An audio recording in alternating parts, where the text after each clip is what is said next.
Welcome to the show. Hi, I'm Randy Jeffers, and we are live from the entertainment capital of the world, Las Vegas, Nevada.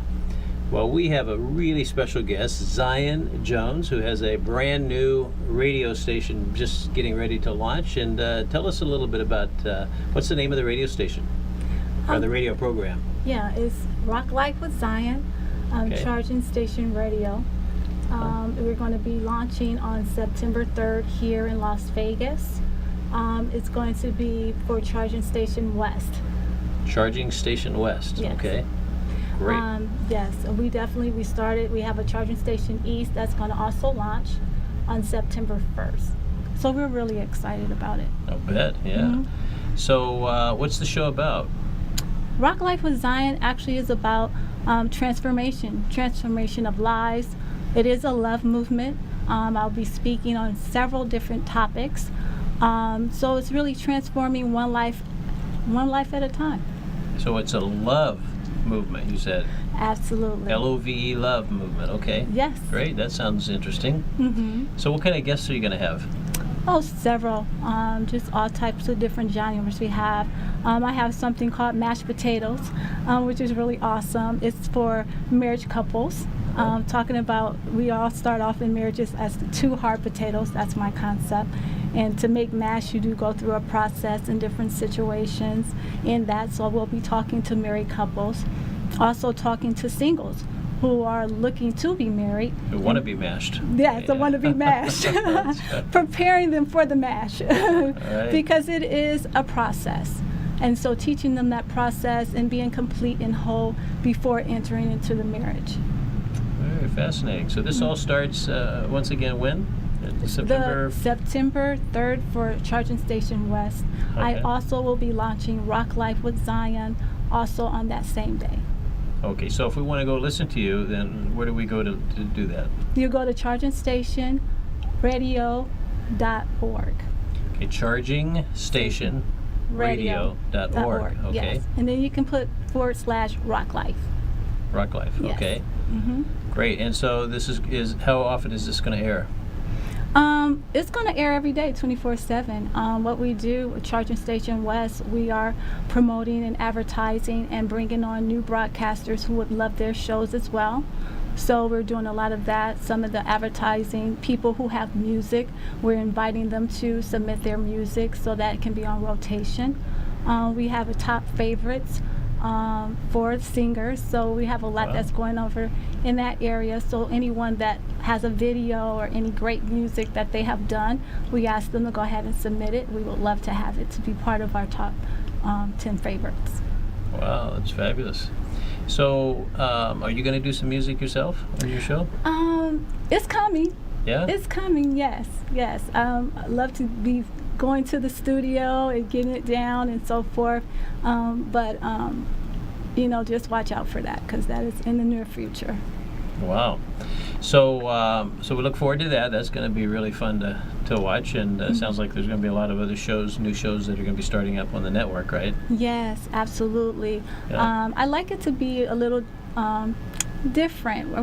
Everything, a lot of people do the brick and mortar like AM, FM, but we believe because we have TV on demand and also radio on demand, we also have ministry on demand. So we're looking that anyone that's interested in getting their product or service out there, this will be a great place to go with us because we definitely have Samsung and Sony and all different types of programs that we can get out there in front of millions of people. So we're just really excited about this movement and, just being a voice. We're looking for positive voices that can transform lives, especially even with the youth, giving them something that they can actually get substance from, where they can learn positive things and things that will, this new generation really needs some positive things going on. Absolutely. So obviously you're the host of your own show. Yes. But you're also part of the network? Yes. I am. Okay. So, and this is, do you have some partners in that, or you? Yes, I do have partners. I have a partner. We're doing Charging Station West, and we are definitely. They started out from Houston, Texas, and they've been since 2007, and we're collaborating. And our what we're doing together, along with our other partners who have Sony Orchard, which brings on the TV demand, the radio demand. Right now, like I said, we have the ministry on demand, we have health and fitness on demand, we have DJ on demand, and it can go on, you know, if you look at Samson and what they have, over 220 million plus. So it's really awesome if you want to do your own network, which requires a lot of work because that's a lot of content. Right. So anybody who's ready to move forward, be that voice, and just make, you know, change lives, we definitely have that platform for that. So really, anyone that's out there watching us right now, if they have a talent or some area of expertise and they want to have their own radio show, they could contact you and find out how it works. Would they go to the website, or do you have an email that they could use? They can go there, and they can also email me at rocklifewithzion@gmail.com. rocklifewithzion, Zion, at gmail.com. Yes. Okay. Great. Well, I'm sure that's going to be very intriguing to a lot of people. Thank you. What do they have to have? Because, you know, some of us are probably watching this and we go, well, you know, I'm a little afraid, you know, maybe I'm not qualified. What kind of qualifications would they need? I would say a voice, just something they have a passion about. You know, it's time to stand in the you. I say that God gives us all a talent and a gift, and that's our blessing. And it's time for us to operate in those gifts and talents and just come out with it.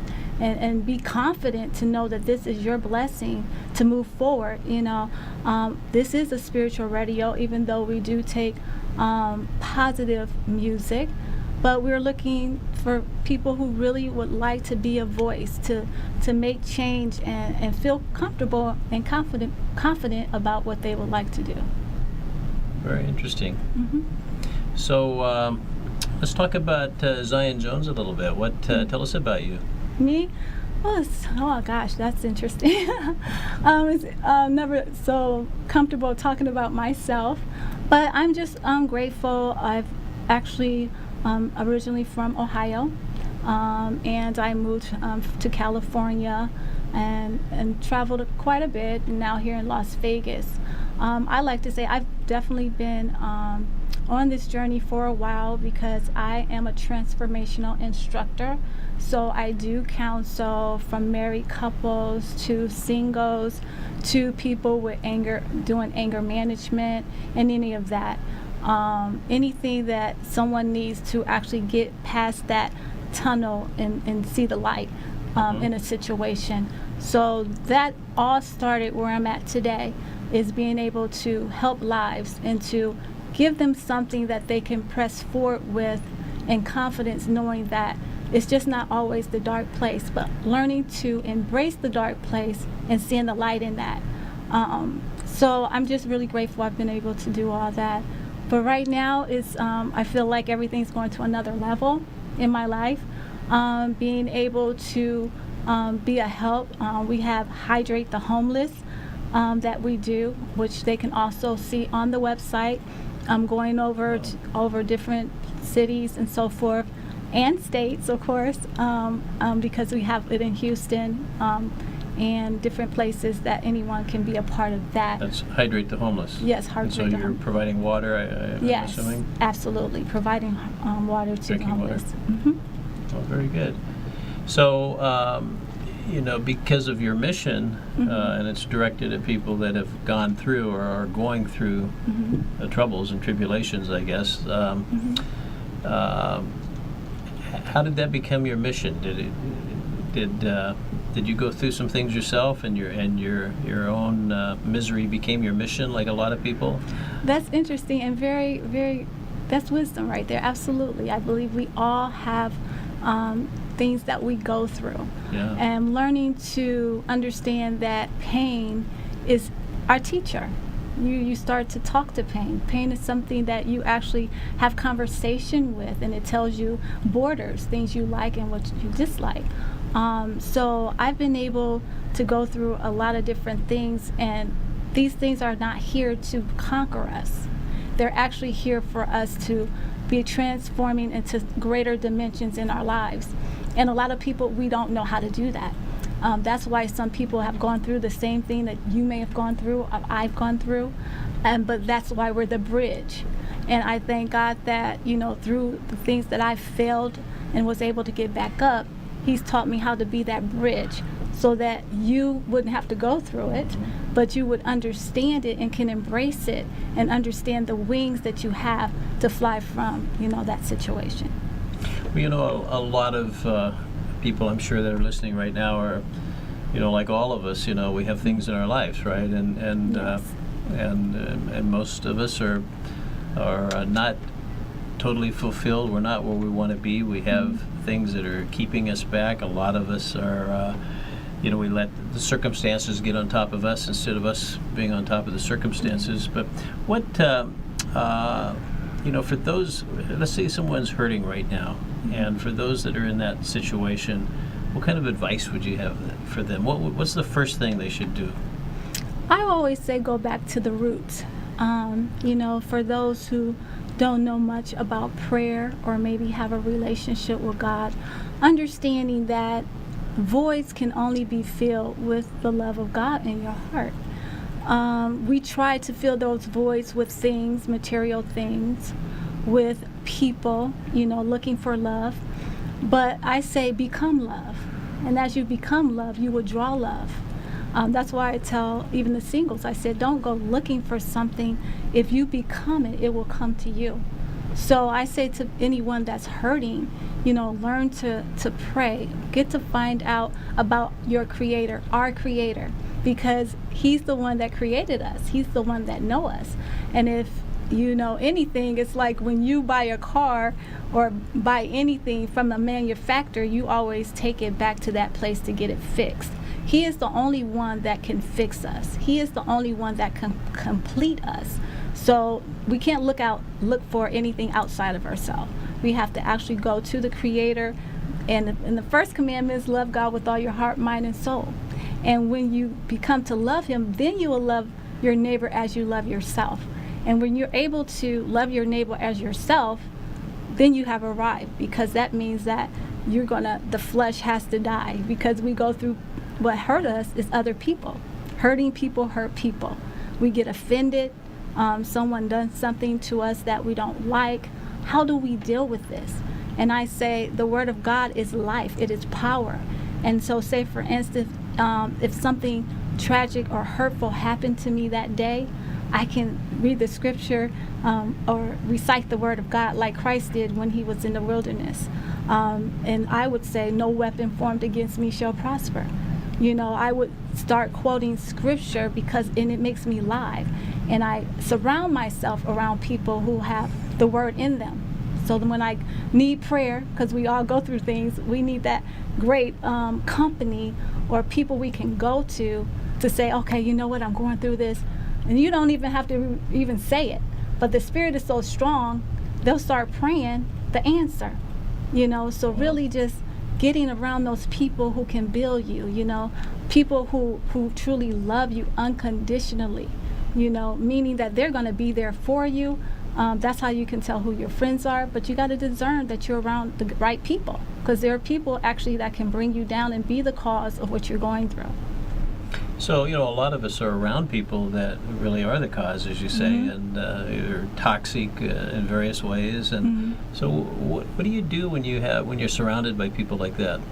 Well, you remove yourself. And I'm a strong believer in the Word of God, because it's, I say, instructions. It teaches us how to live. It teaches us what to do in a situation.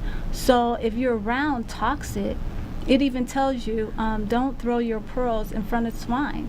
So, and then it tells you about sitting in the seat of the scornful. It's telling you things of a wise man loves correction, but if you correct someone that is not in that position, they will scorn you. So it gives you so many instructions, and that's why it says the word is life. And when we become it, and when we actually obey it, it actually, God loves it so much. It's like a child, and you tell your son or your daughter, you're like, don't go across the street because you can get hit by a car. And that's understandable. But I think when people look at the Bible, a lot of people almost rebel because they feel like, well, I want to kind of do what I want. But we all want to kind of do what we want to do. But the Word of God, which is the love of Christ too, is just really there for our protection. So when He tells us to do something and not to do something, it's our Father. And our Father is saying, you know what? Don't steal, or don't kill, or don't commit fornication. These things are in there simply for us to have a beautiful life in Him. So it's just that information that He's given, which is really life. And when you actually allow it to live in you and you become that Word, you become where you can do the things Christ did on this earth, and even greater, as it is written in the Word. Well, it's very interesting, and you obviously have a spiritual, very strong spiritual side to you that sort of controls everything you do. It sounds like, and also in the advice that you're giving, you sort of start there, right? But once you've passed that part of it, and in terms of just human things that we can do, what are some of your suggestions there? The human things we can do? Well, I always say, because I'm a biblically based individual, and I take the word literally. So what I know is that as I see you this moment, I see flesh.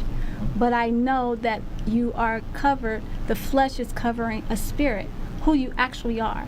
Your pains, your experiences, who you are, deep down inside, what you deal with on a daily is part of your spirit, your soul, which is your will. So when this passes away, this flesh, okay, the spirit still lives.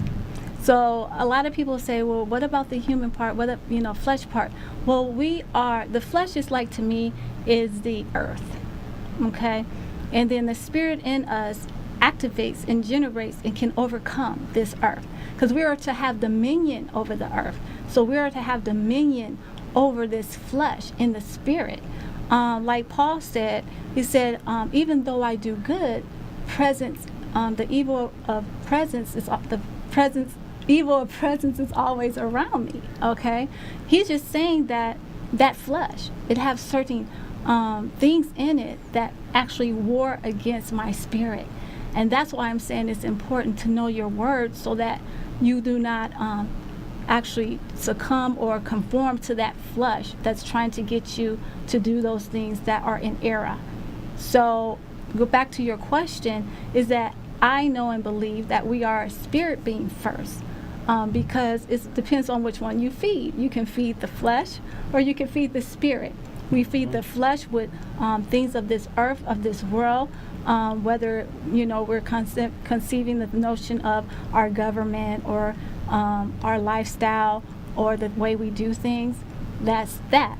But the spirit man is more important of the things that are eternal, because we are an eternal being. Okay, so when you're an eternal being and you want to continue to be an eternal being, you're going to apply those principles to your life.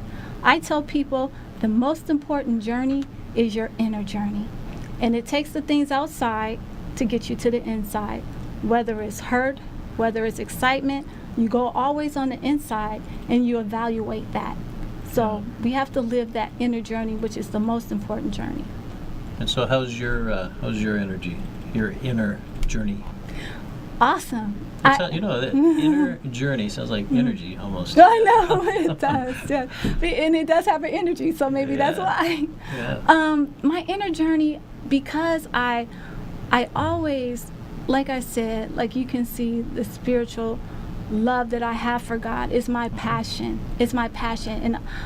And my passion is I love people. And I see people that go through certain things. And there's a difference in going through something and being chastised for things, because it's just like you chastise your son or daughter because you love them. It's like, I'm chastising you because I don't want you to do this anymore because I know this is not good for you. And like God said, he said, the things in heaven is the same thing as here below. So we can look at things below and really understand what's in the heavens. Like, for instance, you have a mother, father, and son. In heaven, there's a mother, father, and son. Like here, you have laws that you gotta obey. If you go ahead and don't put your seatbelt on, the cops see you. You know, if you pass the light, there's a law. People have to understand too, there's laws in heaven. You know, and God said, those who love me keep my commandments. So this is how we show God that we love him, is by obedience. You know, so just looking, and if people don't understand, he said he made things on the earth very plain so you can understand how your relationship should be with me. Uh-huh. So Zion Jones grew up in Ohio. Yes. And what was that like? Boring. No. It was interesting, you know, because... Are you a city girl or a country girl? No, I would say country girl. Yeah. I'm a country girl, and my dad was a minister. And actually, I'm very happy because I was adopted at 6 months. And I met my parents when I was 18 years old. And that's something else I do with people in adoption, because a lot of times it's just like many can feel like they do not belong anywhere, and that can be an issue. I think what we grow up with, domesticated things that we deal with as a child, are some of the things that we fight when we're older, and trying to find ourselves and to find that completeness. So yes, just, you know, the country girl that I was, and just learning everything and going through the things I did as a child. Like I said, I was adopted 6 months, and finding my parents and dealing with trying to love two people at the same time, because of course that can be very, very hurtful when someone, because mine was supposed to be a private, meaning that my biological mom was never to find me. Mm-hmm. But God had another plan, you know. Mm-hmm. So, but learning to embrace these things as a child and growing up is definitely been an experience, and allowed me to come to the place that I am now, to show people how to have that now, not to worry about what you went through. It's actually a setup for you to actually go into a higher level in your life. So your adopted father was a minister? No, my adopted father was a minister. Yes. So all the time when you were growing up, you were in the church. Churches. Yeah. Definitely in the church. Yes. Yeah, my father was a minister as well. Wow, yeah, that's awesome. I know exactly what you mean. Yes, and so you weren't really a country girl. You must have lived in a small town, maybe. Well, I'm from Akron, Ohio, and I call it country because, you know, my mom and dad who adopted me, they were originally, and their parents were from Mississippi, and so I just felt like very cultured, and, you know, I was the only child being raised up, so that was different. Oh, you're the only child? The only child, wow. Yes, in my adopted home. But then when I found out about my own, you know, my parents, biological, yes, I found out I had 7 sisters. Wow. I was the oldest, and so that was very interesting, you know, just having that family. And then on my dad's side, he had like 3 children. On your birth dad? Yes. Your biological yes, because they didn't marry, of course. Uh-huh. Mm-hmm. Wow, that's interesting. Yeah. So what were some of the experiences you had in Ohio that so different from California or Las Vegas? Oh my gosh, it's a very small place, not a lot of opportunity. I haven't been back there in a very long time. And like I say, when I went there, it was a saddened place. It's like going through a lot right now, as far as a lot of negative things that's going there. And I really hope to, you know, if God leads me to go there, to really help mend the hearts. You know, when there's not a lot of opportunity, when there's nothing to do, and when you're oppressed about a lot of things, you get a lot of crime.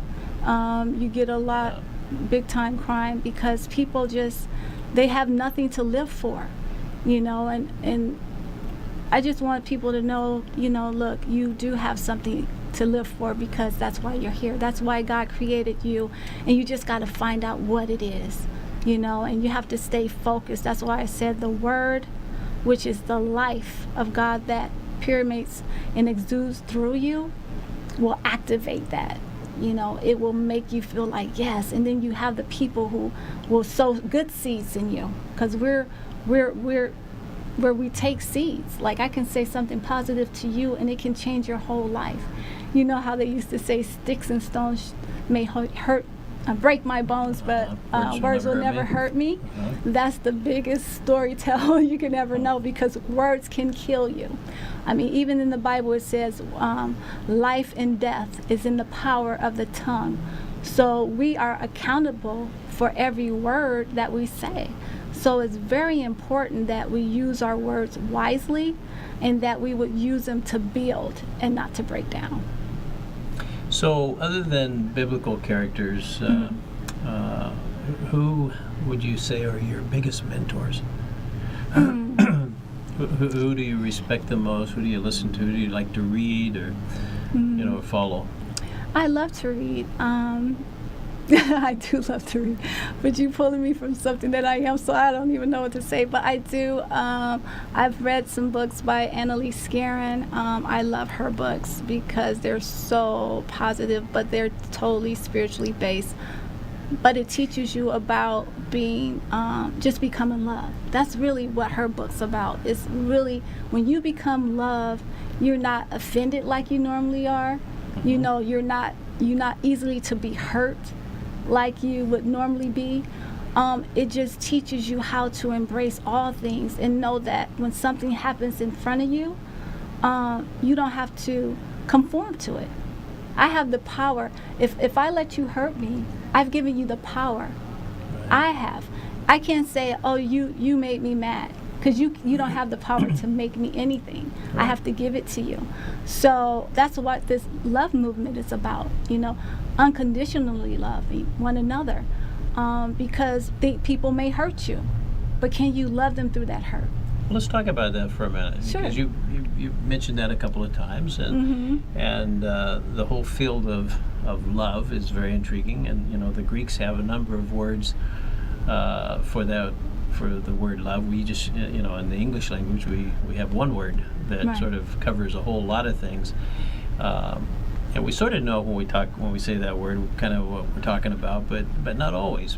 And so it's a little bit easier for the Greeks probably when they have 4 or 5 words that explain the different kinds of love. But you said unconditional love. Do you think that's possible? I truly do. I truly do, because Christ had unconditional love. Yeah. And he was the example for us. And it's like, okay, he said, well, you have no guile in your heart when people come against you and afflict you, that you should have joy. Instead of allowing it to hurt me, I've learned to have joy in that, because it's truly a blessing to know that I can love on someone when they hurt me and maybe win them over to something great. Because they're like, it consumes the mind to think like, wow, this person was really kind to me when I was really, mean, or some people call it a jerk, you know what I mean? Yeah. And it makes them think. But if you put fire to fire, you always get fire. So if I'm mean and you're mean, what's going to be completed there? But if I can love on you through your transition of where you are, maybe I can win a few to let them know, you know what, I love you no matter what. Because you never know what people go through. People are going through things, and they want love. They need love. We were created from love. So being that love nature to whatever it is, who need it the most is those who are not lovable. Right. Yeah, exactly. So you really think that people can unconditionally love each other? Have you ever met anyone that has unconditional love? Yes. Yeah? Tell us about them. What were they like? Me. Besides you. I can only speak for myself. I can only speak for myself, you know, but I've met people who just really, you know, have that love. I don't know all their situations in their life, but I know that I've seen them operate and exercise love. Loving people. Yes. That's a great quality, obviously, when you can share love with people and anything, you know, when you're positive, and because most people live on the other side, right? Most people let the negative influences in their life control them, and you know, it doesn't take a lot to sort of change some of those things. I think we're all striving and hungry for positive things in our life, right? Yeah, because light is the love. And so when you can shine on someone who's feeling negative and dark, you're allowing them to be free from something that's trying to overtake them. Well, I can sense that you are a shiner. You shine love on people, huh? Well, that's the goal. So you're spreading this message, and this is what you're going to do on your radio show? You're going to be spreading the message of love? Yes, definitely. Yeah. Love is in everything, and everything that we do. Everything that we are should be love. You know, your character, how you act, your deeds, your thoughts. When you're at work, it should be love, just like when you're at home. Should be love. If you're truly love and love is exuding out of you, no one can change that. No ugliness, nothing someone does to you can change that. That's why I tell the people I counsel, I said never be a reactor. Always be an action person. I don't have to react to you or anyone else who does something wrong or hurtful to me, but I can be that action of love, you know, and that's what I choose to do. Very interesting. So, if you were to describe love in just one sentence, how would you describe it? I would describe it as the I am, God. God is love. And how about for us humans? What, how would, if we took it out of the spiritual and tried to define it in human terms, how would we define it? I am. There's no separation. Can't because change it, because God created the humans. And I say, you know, like I said, we're spiritual beings first, because the human part of us dies eventually. It doesn't, you know, there's nothing that we can take with us when we die, and there's nothing we brought here when we came.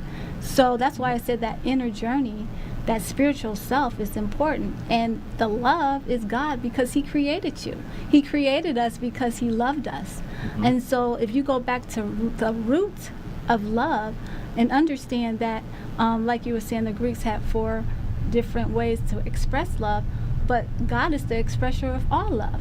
So if you go back to the root of the love in Him, you'll be able to express all those other loves through Him. How about happiness? Happiness? How does happiness and love fit together? Well, you know, everybody is, you know, it seems that they're all searching for happiness, right? Yeah. What is happiness, and how does it work in with love? I always say happiness always takes something to happen, because people can be happy one minute and upset the next, you know. And so I always go by joy, because joy, like it says, the joy of the Lord is my strength. So meaning that I can have joy no matter what's going on in my life. And it's just a power in joy. Because someone can be doing something, but because the joy of the Lord is my strength, that means that when I'm not what they call happy, guess what? I still have joy, because it is my strength. So it actually gives me a power and strength in God, that when I'm going through those hard times, I can still have a peace. And that's the beautiful thing and gift that God has given us, is that place of peace. No matter what is going on, we can still have that joy and peace within us. And that's part of the inner or internal journey. Yeah.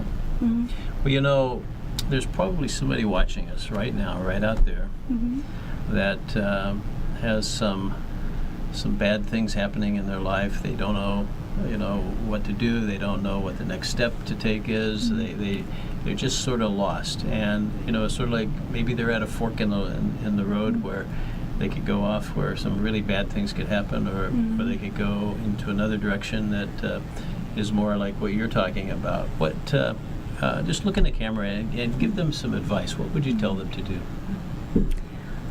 I would say to you to understand that everyone has come from the Creator, and the Creator loves us.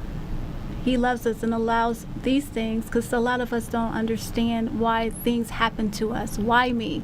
We always ask that question, why me?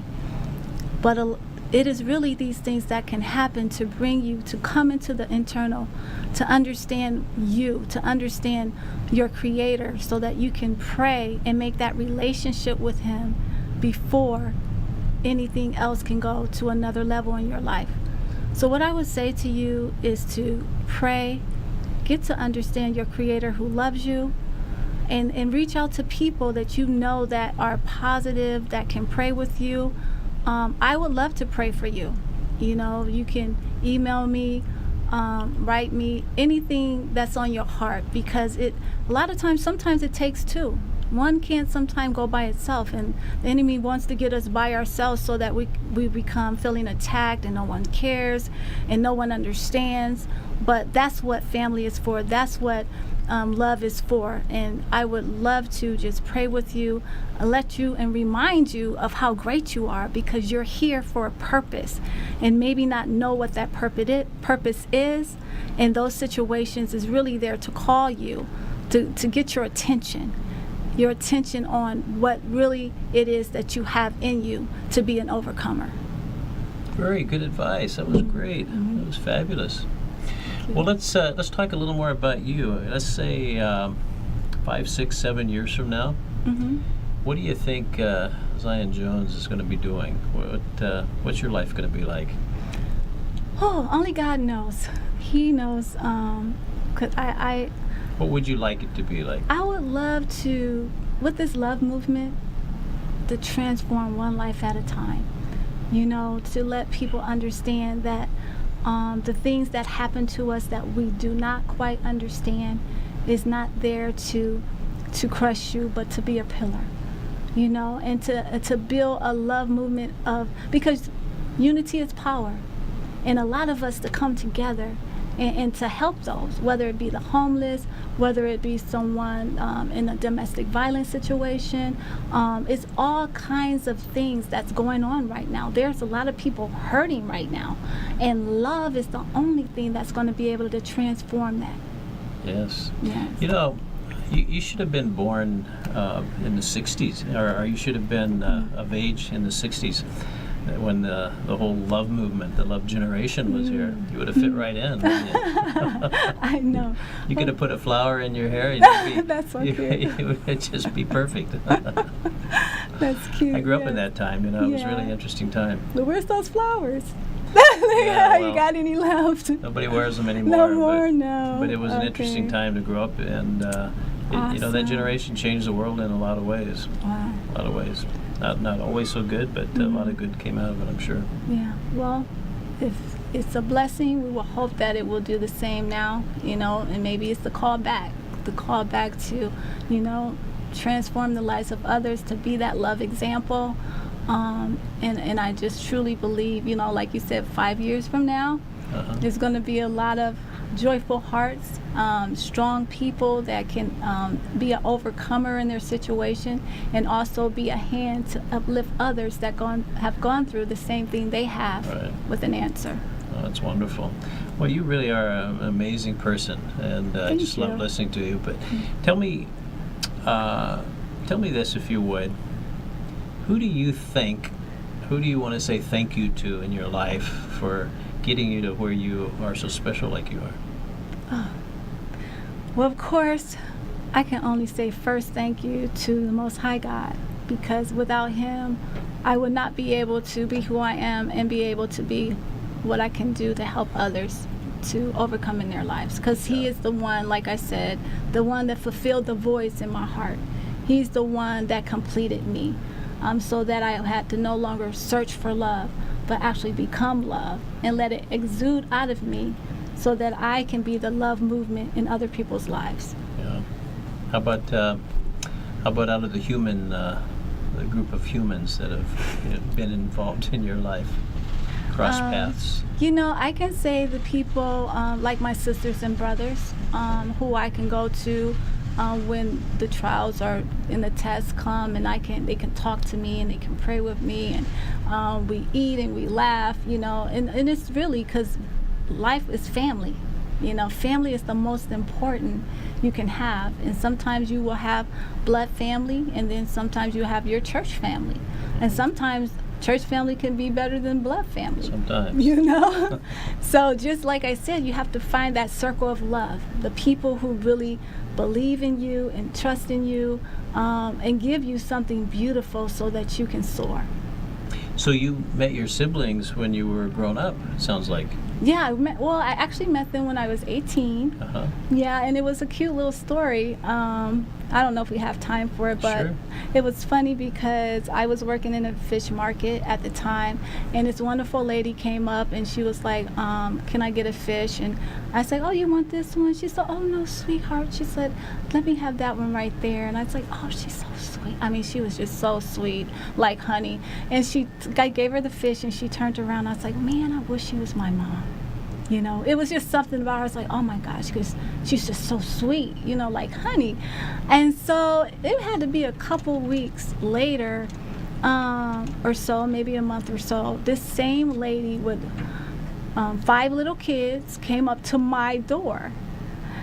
And she looked at me and she said, yes, she said, I'm your mother. And I'm Wow. like, and the little kids were jumping up and down, sister, sister.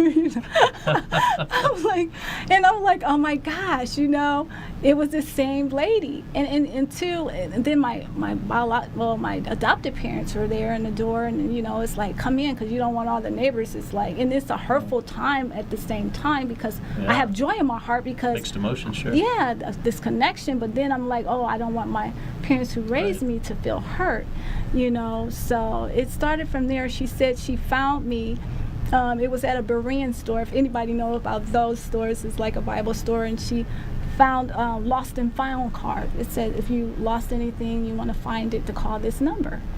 And sure enough, they found me. And I just say that it was meant, because when they did the adoption, they told my parents that is closed and they will never know you, and plus they're not even from here. Come to find out, she was on the east side of town, I was on the west. Oh, all my life. All your life. All Wow. my life, yes. And how about your biological father? Did you meet him? Yes, I did. She actually made time to call him and tell him that, I found our daughter. And now she has passed away. She did pass away, I believe, in 2012. But I felt blessed that I had 2 parents, Yeah. a set of 2, if you can say. Yeah. Double joy. Double joy, And so when she passed away from pancreas cancer, she knew in, I would say, March, and passed away in May, because it was really quick.